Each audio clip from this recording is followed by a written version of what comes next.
Now that we know all the grade 4s for set 4, there's only one logical thing left to do, and that's comparing them.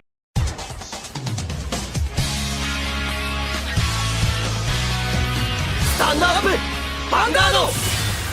Hey Cardfighters, welcome back to another discussion video, and from the intro as well as probably the thumbnail, the title of this video, you can understand what we're going to do today. Basically, in a nutshell, we're going to take a look at the brand new grade 3 evolution cards, aka the new grade 4s, and compare them to each other and see and determine which of the new grade 4 reigns supreme over the rest. Now, unlike the regular comparison video where we're ranking certain topic cards, I want to do more than just look at their specific skills and then compare the skills with each other, as well as, of course, in their respective deck. I want to specifically take a look at certain aspects and take a good deep dive at these aspects and rank them in those specific aspects every single time to better understand what each card's strengths and weaknesses are. And when we go through all these topics, you have a better understanding why a certain grade 4 might be better than another, and therefore better understand the end ranking. Now, the different criteria that I'm going to deep dive into are: what is the power level that we're going to lose of the name specific support cards? Basically, there are cards that work specifically with the grade 3 unit, but because the grade 4 has a different name, therefore cannot get access to these power cards. We're going to take a look at which cards lose the most value here. We're also going to compare the Persona Ride turn to the turn where we're going to ride the grade 4, as seen as if you go into the grade 4, you're sacrificing the Persona Ride turn. So we want to know what the difference between the power here is and which card loses the most power, or maybe which cards gains the most momentum and power of even going into the grade 4. Then another scenario we're going to take a look at is what happens if we're stuck on the grade 4 and we cannot get another copy of the grade 4, or maybe a specific unit card, like in the case of Bastion that can still use the grade 3 version. Basically, we cannot use their specific Persona Blast skill anymore after rewriting it on the initial turn. So that's something we're going to take a look at. And finally, we're going to take a look at the optimal scenario where we effectively can use their skills over and over and over again, aka we're going to see multiple copies of the grade 4 so we can rewrite them or basically discard them or whatever to utilize their main cause without any problem. These are the 4 criteria that we're going to deep dive into to see which cards reign supreme each segment, and then at the end, once we've seen all the results, we can determine which actual grade 4 reigns supreme over the rest. Now, to even start this whole discussion, we first need to take a look at the actual skills of these cards, so we have a baseline of what we're working with and then we know what we can compare them with. So let's first take a quick look at Nirvana, as the grade 4 for Nirvana is Chakravarti, True Dragon, Mahar Nirvana, and its effect is continuous Vanguard Circle. During a turn, if you have a unit in the overdressed state, all of your front units get power plus 10k. And its other effect is act on Vanguard Circle once a turn, cost counter plus 1, and put a card with Nirvana's card name from your hand or soul into your drop.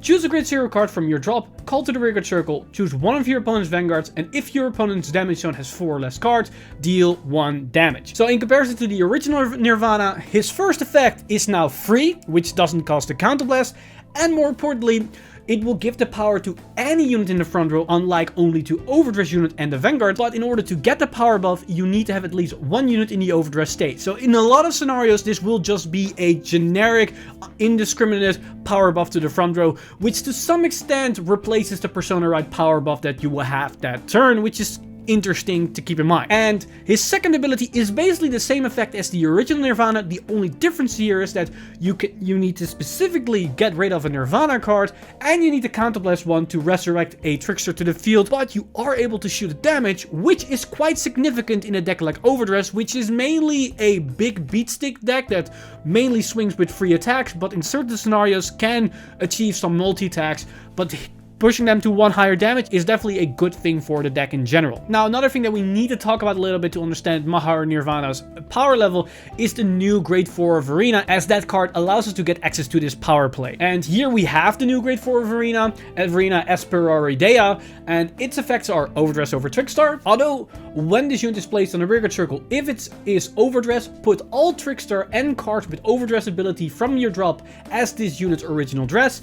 And finally, it has the effect Auto and Vanguard Circle once a turn when your Vanguard attacks cost Soul Blast 1, stand this unit, and this unit gets power plus 5k until the end of turn for each of this unit's original dress. So this is basically a power beater that also allows the deck to multi-attack. This is what I meant with that Mahar Nirvana can potentially swing for multi-attacks, as if you have 2 copies of this card, you can achieve 5 attacks.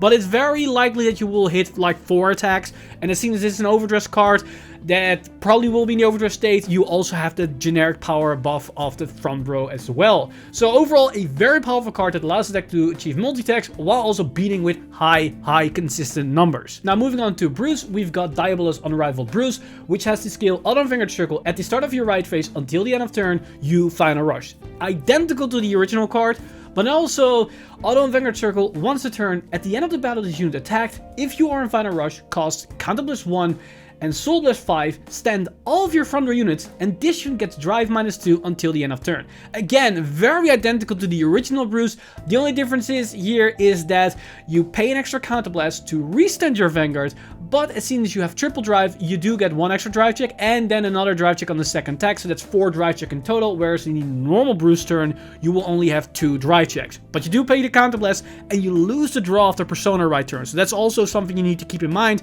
So in terms of card advantage, you only go +1, which did cost you a Counter Blast in the first place. Now moving on to Bastion, we've got Apex Surpassing Sword Bastion Prime, which has the effect continues in Vanguard Circle. During your turn, all of your front row units get power plus 2k.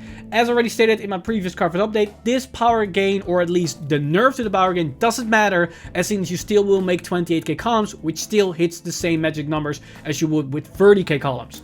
And then its main effect is Auto and Vanguard Circle once a turn.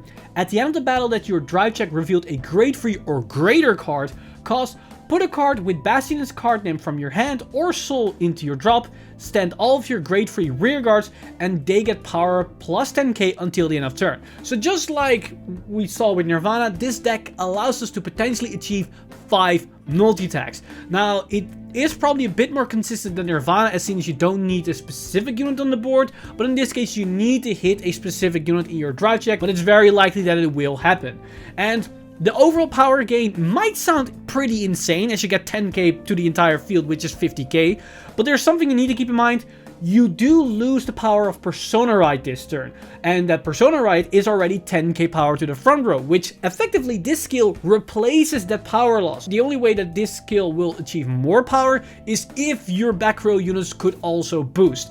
If that's not the scenario, this unit actually is weaker than the original Bastion, but we're going to take a better dive at that once we going to compare the grade 4 right turn with the Persona right turn. Now, the other grade 4 that we got is Aurora Fierce Princess Sarah of Pure Light, which has the effect, although when this unit is placed on a Vanguard Circle, costs Counter Blast 1 and Soul Blast 1 card with Seraph in its card name, your opponent chooses 2 cards each from their hand, soul, and rear guards and imprison them in your prison.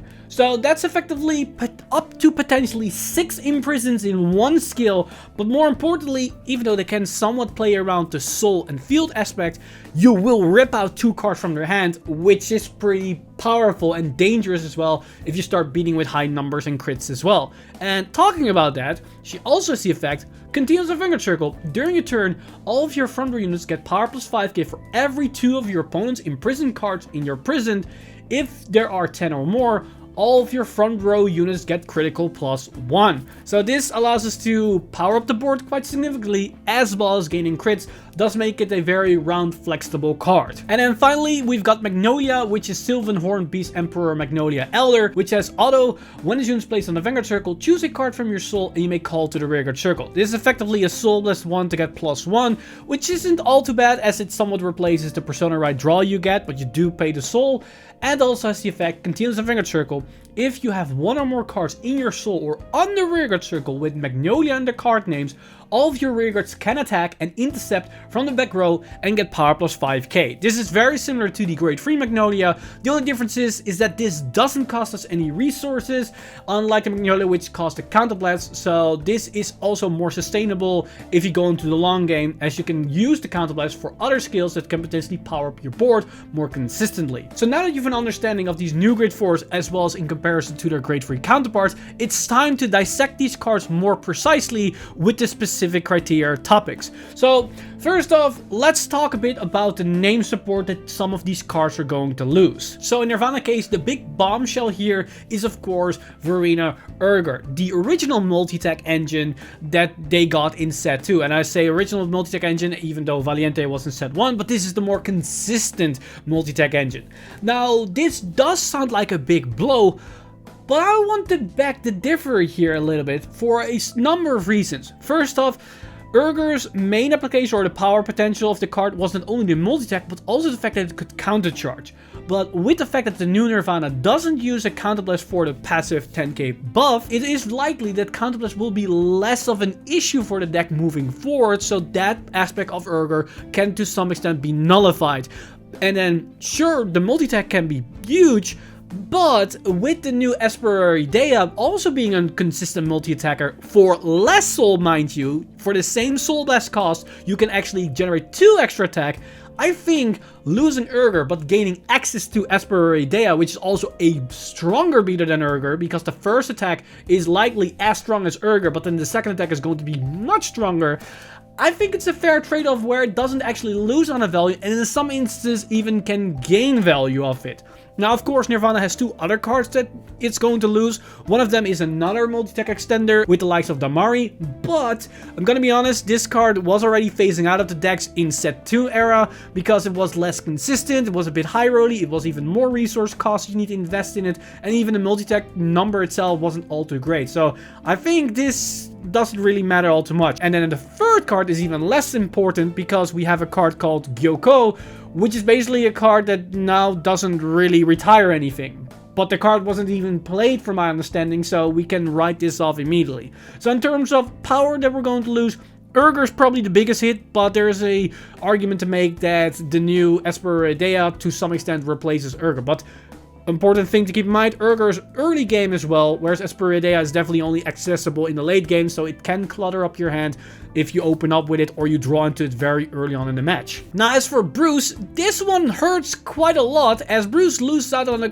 quite significant amount of cards, because first off, the big one here is Leonard. And Leonard is actually quite huge because Leonard allowed the deck to multi-tech even further than the original restand capabilities, and it has the on-hit where it could just remove an entire column, which was basically also field control to boot, and it gave you soul, which fueled the whole engine for Bruce. So Leonard did a lot for the deck, and losing out the card is a pretty big hit. And the power of Leonard is even further, and the power of Leonard is even bigger during a Persona Ride turn, because the Persona Ride is a passive 10k buff, so even if you call new units, they gain the extra power, thus making every attack hurt quite badly. So lose out on that card is a huge factor. But there are a couple of other cards, as we also have Diabolus Madonna Viola. This is once again, just like we discussed with a couple of cards from Nirvana, it's a card that didn't really see any play, so it doesn't matter all too much that we're gonna lose this card. Another one is Acrobat Presenter from the original starter deck. This card, from my understanding, was already phased out of the deck a long while ago, so again, this doesn't matter all too much, as instead of Soul Charging 2, it can only Soul Charge 1, but we don't need it anymore. And on top of that, we also lose Special Violence Yell, the 20k Blitz Order, but as seen as we got more defensive tool options right now for the deck in general, and they don't really see any play at all, it's pure aggro, this is also a card that doesn't really matter that we lose it. And the final card that Bruce loses is Mabel. And yes, Mabel still technically is usable, you can use the skill in the new deck, but it doesn't do anything the moment you ride the Grade 4, as the Grade 4 already has triple drive. It doesn't regain the triple drive or the drive check, even if you lose the 2 drive checks once it's reset. That interaction doesn't work, so Mabel is effectively a useless card for the deck. So, as we can see, the deck loses a lot of cards, but the main issue is Leonard. And in my opinion, losing Leonard is a big one. Sure, you can still play it and then keep using it on turn 3 and even on turn 2, but the moment you ride the Grade 4, that's it. Leonard is now a vanilla card, or at the very least, it doesn't really do as much as it used to do. Then for Bastion, Bastion only loses 1 card, which is Coca BL, aka the Grade 3 unit with shield. This to some extent hurt the deck a little bit because they lose shield value, but in set 4 they get a new grade 3 which also gains shield value, so you can potentially replace it if you want to go the more shield route. But at the same time, the opportunity of Kokobiel's skill was very small, as it's only on your turn 3 and onwards, which meant in the earlier turns it didn't really do anything in the first place, and then moving forward it was a lot of times a little bit awkward, as well as seen as that Bastion also want to clear games as fast as possible. So some players already face the card out of their deck, so depending on what direction you're gonna take, either this doesn't mean anything for you, or you can at least replace it with a card that has a little bit less shield value, but at the very least works with Bastion Prime. Then for Seraph Snow, she literally loses nothing. She's the only card that literally can use all the cards, as seen as the prison archetype cards revolve around having the prison and don't really care about the name of the Vanguard, which is pretty nice for Seraph Snow. And then finally for Magnolia, Magnolia does lose a couple of cards as it loses Daimonaru, as Daimonaru mainly works with Magnolia. But I want to make an argument that you can still play Daimonaru, because having Daimonaru on your turn 3, allowing you to have a more aggressive turn 3, allows you to make your turn 4 even more devastating. And sure, it doesn't really do anything on turn 4, but you can just still smack it down, and it still is a power beater, as it's just another grade 2. It can still be used as an interceptor. It just allows you to make your turn 3 more devastating, and I think the trade-off for it turning to somewhat of a vanilla card afterwards is probably valid enough to at least give the card some value even moving forward. And then another card that we're going to use is Ember, the double R from set 3. This can be a significant hit because Ember was a very nice card that can keep bouncing itself back, gain power, gain shield value, so it was overall very nice card that has solid numbers on all stat lines. But either you miss it, either you don't, because you can also just go for more pure aggressiveness and then you don't mind the card. If you wanted a bit more balance with shield and power, then yes, this can be a bit hurtful, but I think there are other options that Magnolia can somewhat play around it. And then the final card that they're going to lose is Wild Intelligence. Now, it's not completely losing the card, because you can still use Wild Intelligence for 1 resurrection. You're not being able to resurrect 2. I want to make a argument that the card is still useful in the new Magnolia build, because you can use it in the early game on your turn 3 to flood the board and then try to mitigate the losses you can have that turn, which makes your grade 4 turn all the more devastating because you're going to generate even more value off of those superior called cards. And even moving forward on turn 4, it is actually nice with the whole restriction of the Magnolia, because you can use the effect, mill a couple of cards, and then just resurrect the grade 3 Magnolia if they retired it from your field or you had to Soul Blast it for a cost, because you only need to have the unit on the field. And the Wild Intelligence allows you to superior call the grade 3 as soon as you are on grade 4, thus being able to just keep using the full power of this Magnolia even if you cannot redraw another copy of Magnolia. So in that sense, the Wild Intelligence becomes your extra copies of your Magnolia cards, which is honestly not a bad idea. So now that we know this, I think if we rank these cards on the way that which card loses the less amount of power and which card loses the most amount of power, I think Bruce is on number 5, which means it loses the most power with the name change. Right above it is Magnolia, where it does lose a little bit of power, but the cards are still useful, where you don't really mind it all too much. Then above that, that's Bastion. I don't think the loss of Kokobiel is all too much, because some players didn't really use it anyways. Then I think Nirvana is above that. Yes, this is a bit controversial, because I know some people are going to say Urger is a way too big of a hit. I think Esperia Dea, being a power play card that it is, I don't think it hurts all too much, and in some cases might even be an upgrade depending on your playstyle, because it does make Expecta a lot better. And then above that is of course Seraph Snow, because she's the only unit that literally doesn't lose any value going up with a different name. This is basically, in my opinion, the ranking that's going to have if we're just going to look at the cards they're going to lose with the name change. Now, for the second part, let's compare the on-right turn with the grade 4s to their Persona right turns. And this is relatively simple, as the Persona right turn is a +1 in hand. They basically change the unit from grade 3 at your right for a new card in your hand, and the 10k to the front row, the passive 10k power buff.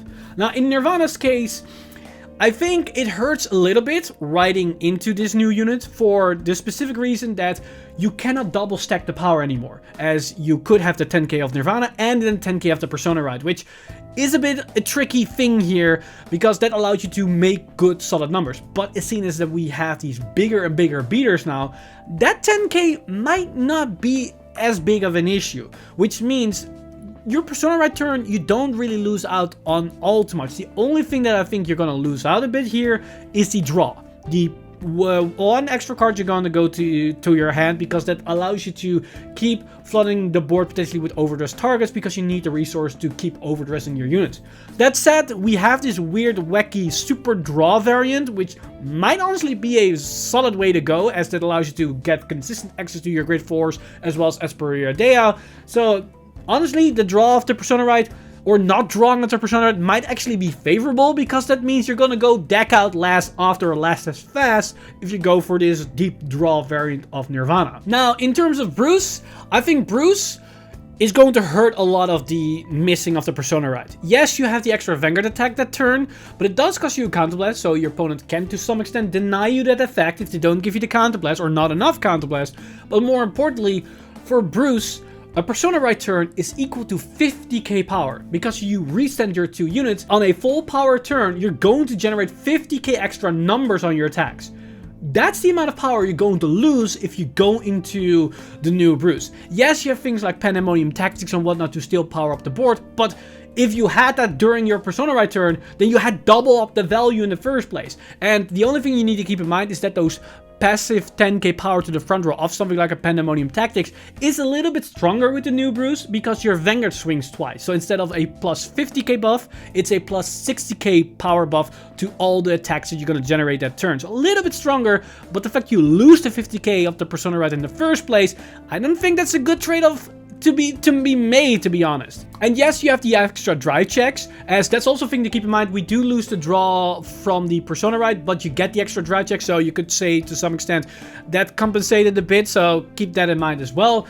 But if you don't hit triggers in Bruce's case, you do lose out on a lot of pressure you could have get. And this is also a reason why Leonard is even stronger as it is, because Leonard can benefit of the Persona ride mechanic itself, because the new units also gain the power. So this is the reason why I feel like the new grade 4 Bruce hurts a lot if you go into this thing, because your Vanguard is just 13k. If you don't have a power of buff, you swing twice with a 13k Vanguard if you do not boost it or you do not hit triggers. Which means, sure, you have triple drive, but if they slam a 15k shield down, it's still to the pass. And it's very likely that you will not break through it with a triple drive. So one card guard, and it still doesn't really mean a lot of pressure. So that's the thing to keep in mind with the new grade 4 Bruce. Now, in terms of Bastion, this is an interesting one, because as already explained earlier, Bastion actually loses out on some power if you do not have specific units on the board. Because keep in mind, the grade 3 Bastion can restand the unit and it gets 10k power if it restands. So if you add it on a Persona ride turn, that means you have 10k here, 10k on the Vanguard,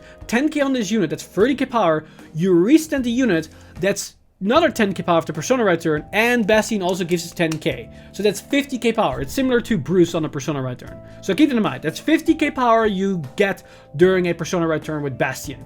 Then this Bastion Prime gives 10k power to all the standing units, which means on the first attack, you're 10k weaker. On the second attack, you're 10k weaker, even if you boost, because in the same scenario you would have boosted during your Persona ride turn of the grade 3. Your Vanguard will attack also is 10k weaker, then your rearguards restand, and now they get 10k power all. So the columns are plus 20k, which means one column is just as strong as the restanding column of the grade 3 Bastion, because that unit got 10k power of the Persona ride and 10k of the restand, which is plus 20k to the column. This column, both units get plus 10k, so that's again plus 20k to the column. It's that fifth attack that not only is an extra attack, but that will then be as strong as your normal attack you would have during a Persona ride turn. But there's one thing to keep in mind, the back row units also restand, which you get like 13k or like 13k extra power on this column and potentially 13k power on this column. So in general, you would maybe lose out on 10k shield value compares it to the Persona Right turn, but you have that extra attack, which roughly comes down to the same amount of shield value, but as soon as it's spread across more attacks, could rip out more cards of your opponent's hand, but if they hit a defensive early on, that could change things quite a lot. But that's only a fact if you're able to boost with your back row. If you're not able to boost with your back row, a Bastion Prime turn, even with 5 attacks, is relatively weaker than a Persona Right turn for Bastion Grade 3. Because you effectively have a 15k attack, a 15k Vanguard swing, a 15k Rearguard swing, and then a restand, and you have 25-25. Whereas in the Grade 3 Bastion Persona Right's case, it would have been 25, 25, 25, restand, 35, which is more shield value forcing out of your opponent's hand, and you don't need to call any back row units in the first place, thus maybe saving up more cards in your hand. The only option is to this particular card, because you have triple drive, it's more easier and more consistent to hit a grade 3, but it's already very unlikely that you don't hit a grade 3 in the twin drive in the first place. So this argument can be somewhat negligible in the whole discussion here. Then in Seraph Snow's case, her unright skill allows you to potentially bind or imprison 6 cards, but more importantly, you rip out 2 cards from their hand and 2 soul, which is resources from your opponent, which can hurt them quite significantly, as that's also the resource they use to free their units in the first place. So you make it even harder for them to free their units.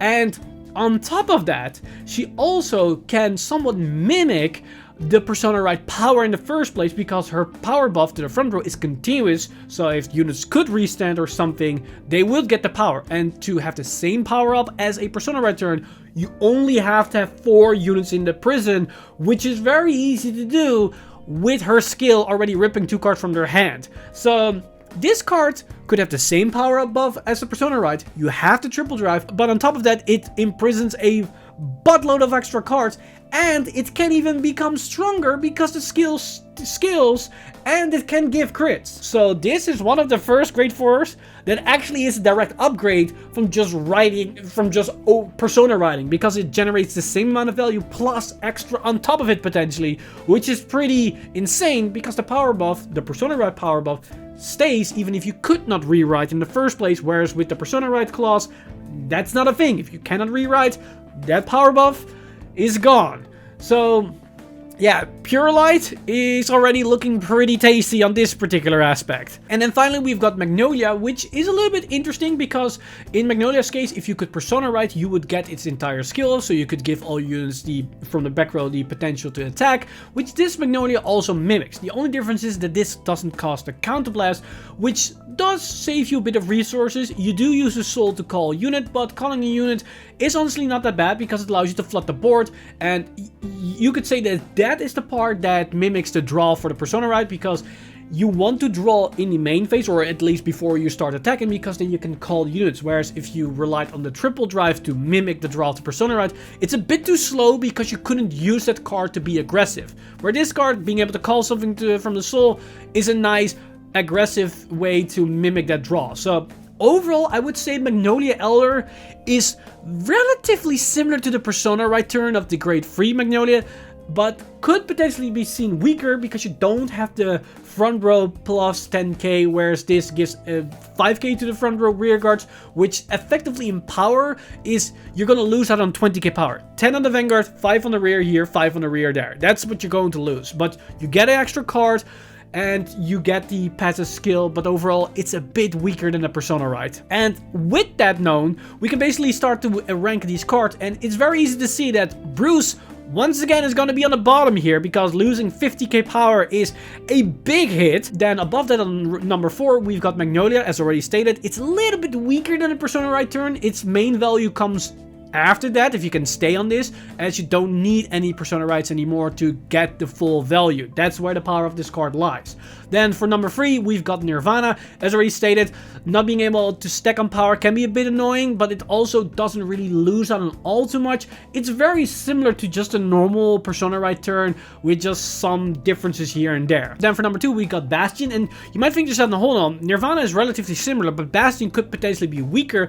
That is true, but there is something to say for that extra attack that you can generate, as 5 attacks means it's somewhat harder to guard for your opponent because they don't know what to expect.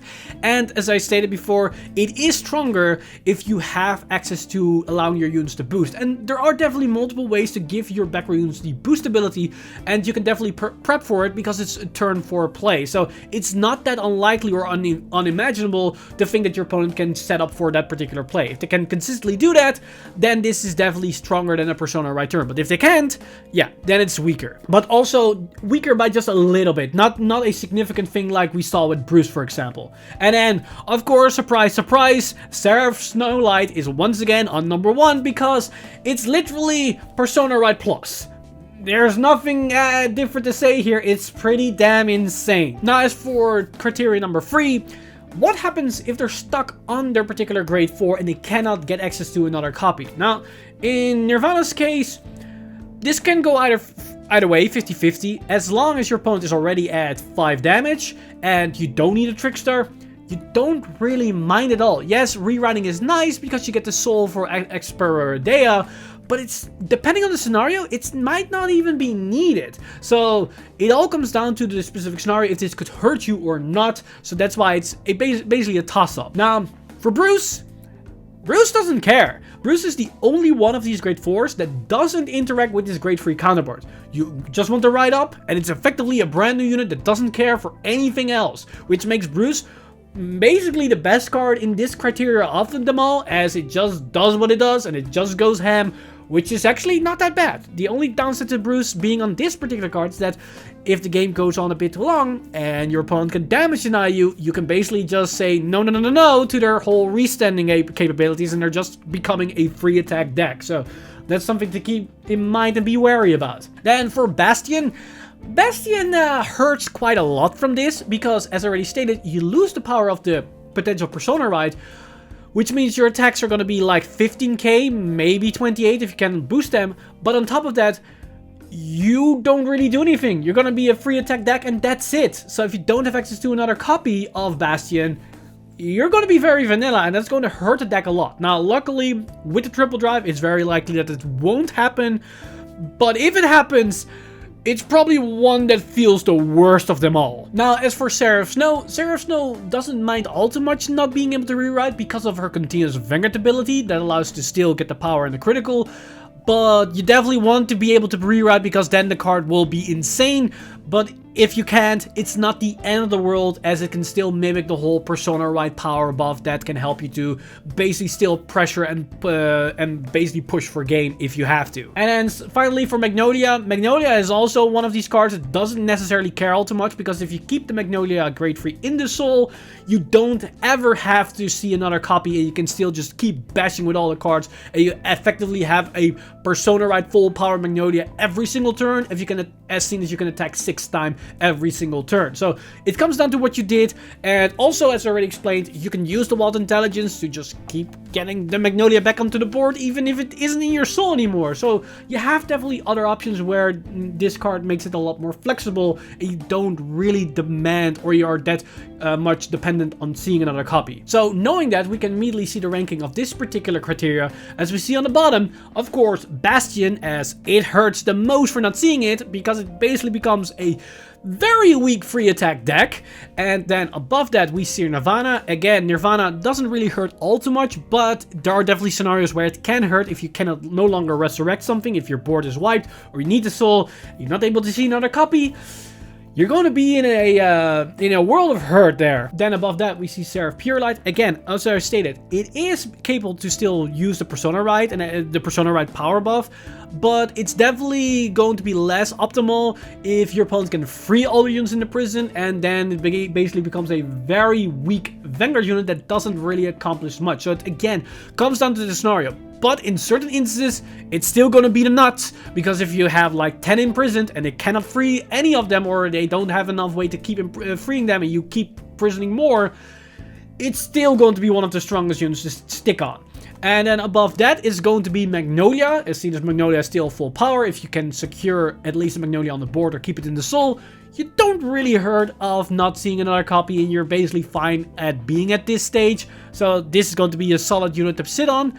And then Above them all, it's of course Bruce, because Bruce literally doesn't care, so it's definitely number 1. Now, again said, I think there's an argument to make that Seraph Snow could be on number 1, as seen as it all comes down to the amount of units you have imprisoned, but we're gonna go from an average, and then I think she's fine at being in the middle tier at number 3. And now for the final topic, we're gonna take a look at what happens if we can rewrite them, and this is gonna be very easy. Nirvana effectively will have Endless Soul and Resurrection ability, which makes it basically similar to the Great Free version, which honestly isn't bad. It's actually really good because the soul nowadays is going to generate a lot of value because of Esper Dea. So it all comes down to that particular card to make it more valuable. If we didn't have that card, it would be less important, but seen as the scenarios, it's a nice feat to have. Then, in terms of Bruce, it's just an extra soul, that's it. As soon as we don't draw a card back, rewriting doesn't really accomplish anything. It's not that great, to be honest about it. So yeah, Bruce rewriting doesn't feel good.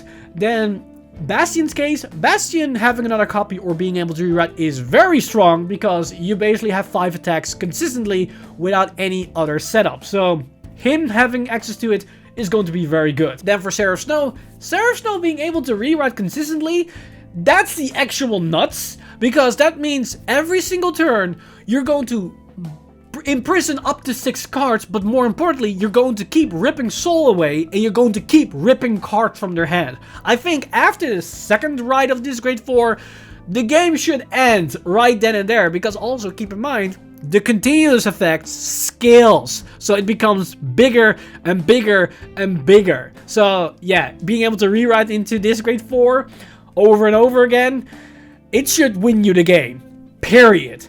And then finally for Magnolia, it doesn't do all too much because as already stated, you're fine sitting on the 1, but in cases where you want to get another copy, if it was removed, this is another way to get another Magnolia on the board, because interesting enough, it doesn't care if it's the Grade 3 or the Grade 4, and you can call out the Grade 4 that you just wrote upon, and that's another effect, because that's an on the right effect. There is definitely some value to be had to keep rewriting it, because you get a body on the board.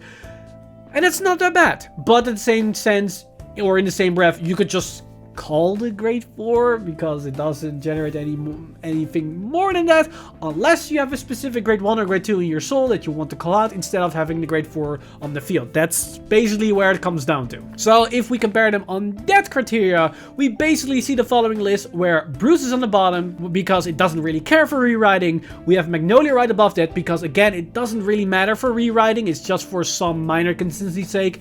Then Nirvana is going to be just above that on number 3 because it generates value, but again, it's not actually a lot, it's just nice, it's a nice quality of life to have.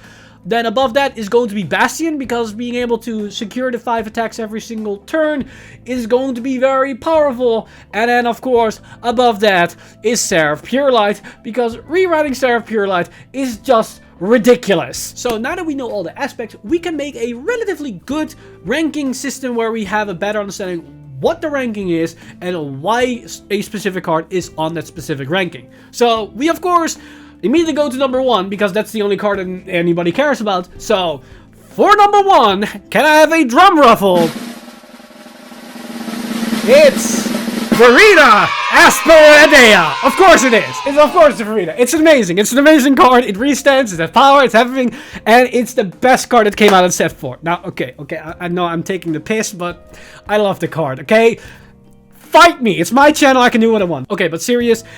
On number 5, we have Bruce. Now, that might be a surprise, and for some not. The Bruce Grade 4 feels relatively underwhelming because it's effectively the same as the Grade 3, with a bit of flair that you can restand the Vanguard, but the fact that it costs a counterblast means it can be denied, and the fact that you lose the Persona right power is way bigger than I think a lot of people are underestimating, because not having that 50k power on the board on your attacks, that can make a difference between surviving a Bruce turn and not surviving a Bruce turn. Especially as seen as shield value is a lot more limited in Overdress. 50k is a lot! So keep that in mind. Then on number 4, we have Magnolia. Now, this might be a bit surprising because Magnolia is a relatively versatile card that allows you to generate 6 attacks consistently. The only issue is that in terms of the Persona Ride turn, it's not all too strong or stronger, it's a little bit weaker even. And yes, if the game progresses longer, the card becomes better and better, but it still has a significant flaw, and that's if you're up against control and your board gets wiped, the card doesn't do anything and you're stuck. So you're still dependent on your field setup. If your field setup is not good, then Magnolia Elder doesn't really do anything. The only upside is that this card doesn't cost you any actual resources, thus being able for you to focus your resources on your actual rear guards, which is a nice plus. But the card, I think, could have done a little bit more to make it compete with the other decks. Then on number 3, this might surprise a lot of people out there, but this is in my opinion, Bastion. The reason why I put Bastion on number 3 is because its effect, I believe, becomes important or impressive on the second grade 4 turn. And the reason why I say that is because you lose out on the Persona Ride power, you need a lot to make up for it. If you cannot call a full board, if you cannot make all your units boost, then that turn is relatively weaker than your normal grade 3 Persona Ride turn. And a defensive trigger can shut that turn much more down than the normal Persona Ride grade 3 Bastion turn. And that's the big thing. Now, that said, if you go into another Bastion Prime turn and you can restand again, then the card becomes very powerful because you don't have to rely on the Persona Ride in the first place to do that, and you start to really chip away at your opponent's resources in the first place. So there is definitely something to say for Bastion Prime, and I can see people putting it higher, but this is my opinion, and I put it right in the smack down the middle. Now, on number 2, we've got Nirvana. Call me biased, but I think the grade 4 Nirvana is insanely strong, and the reason why it is because we have to also incorporate Asperidea. It's not the only single package. Like, if any of the other grade 4s had a grade 4 that came along with it as a rearguard unit, I would have put them in as well, because an aspect of that grade 4 is being able to get access to those units. And this card gains access to this new Verena, which is pretty strong. But on top of that, the new Nirvana being able to give passive 10k power to non-overdress units is more impactful than some people might realize, because now you have to focus less of your resources in getting double overdress boards, which is a big tax on your resources in the first place. Now you don't have to do that. You can just slam down a normal grade 2 or something, and it still gains power, and it still will pressure shield, and it still allows you to do stuff where playing against control will be less punishing because you don't have to invest all that much resources. And with the interaction with Expecta as well as Asperidea, you can even play around control in the first place, which is amazing. So there's definitely a lot of power and a lot of options here with the new Nirvana that we don't really see with the other grade 4s, as they don't have a grade 4 rearguard. And then finally, on top of that, on number 1, as I already stated when the card was already initially revealed, people doubted me when I made the statement, the best and strongest grade 4 from set 4, the strongest overdress evolution card from Team Blackout is Seraph Pure Light. And the reason why I say that is because its rewrite effect is insane. Being able to rip out cards from your opponent's hand, being able to basically mimic the Persona power buff as well as potential criticals, being able to generate a potential OTK board state with the support card from set 3 as well as the new cards from set 4, gives the card a lot of value. And even if you cannot rewrite, as long as you can at least put up enough cards in your opponent's prison, the card will still push for gain. And that's the power of this particular card, where it basically has the best of both worlds. It has insane write capabilities, and if you can rewrite it, it's basically winning you the game. If you can rewrite it once, it's basically done. But on top of that, it has the capabilities of just being a solid boss unit by not being able to rewrite once again because of the passive ability. It has great aspects of all the other cards, and on top of it, the deck doesn't lose anything going into this grade 4, whereas all the other cards or all the other archetypes are going to lose some strong or some utility card that might or might not come up. Whereas in Seraph Snow's case, she can just run anything she wants and she doesn't lose anything. But of course, on top of that, on the actual number 1 spot is Verena Asperidea. fight me. And that's basically my whole TED talk about what is the best grade 4. Now this video has been way longer than I really imagined. I thought it was going to be like a 20-minute video, but we're almost like recording an hour, so this is going to be fun editing it down. But yeah, basically I want to go a deep dive into this particular grade 4s and all the different aspects, because the issue is with, unlike something like ranking over triggers or a certain crit type or whatever, or a heal guardian with certain clans, is that there's actually a lot of very minute differences and small interactions and changes that have big consequences for the actual deck. And that's the interesting thing of these grade 4s, because there is a thing to say that they're an upgrade, there's a thing to say that they're not an upgrade, and because of that we're probably going to see different variants of the same deck, whereas one is going to focus on grade 3 with persona riding, and the other is going to focus on the grade 4 with the whole big explosive potentially turn. Because there's another thing that we have to keep in mind with these grade 4s being now a thing.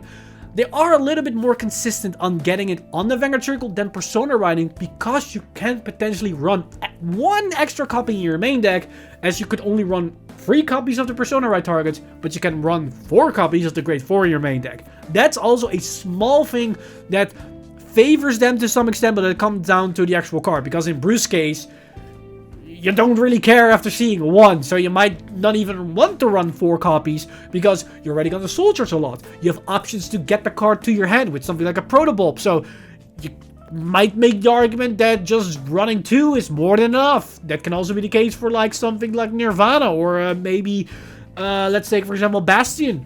It all comes down to what you prefer and what is going to be the optimal build, and I'm very curious of what's going to happen moving forward out of set 4, because the new cards look extremely spicy, and I cannot wait until I can try these cards out myself, and there's a lot, and I say a lot, to experiment.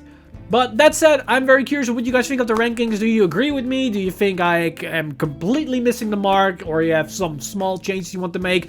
Let me know and hit me down in the comments with your thoughts, your opinions, and your suggestions. As again, it's basically a discussion video. It's my personal opinion, but I know there's many more opinions out there, and I know for one thing is that the internet definitely doesn't hold their opinion for themselves. So go ham in the comments down below, but at least be a little polite. But with it said, I'm going to give a huge shout out to my Patreon supporters over at patreon.com/VanguardInsider. You guys are amazing. If you do want to support the channel or everything that's happening on the channel, you can simply go to patreon.com/VanguardInsider and become a Patreon today. But with that said, I've been Mr. Time Leap, and I see you guys in the next one!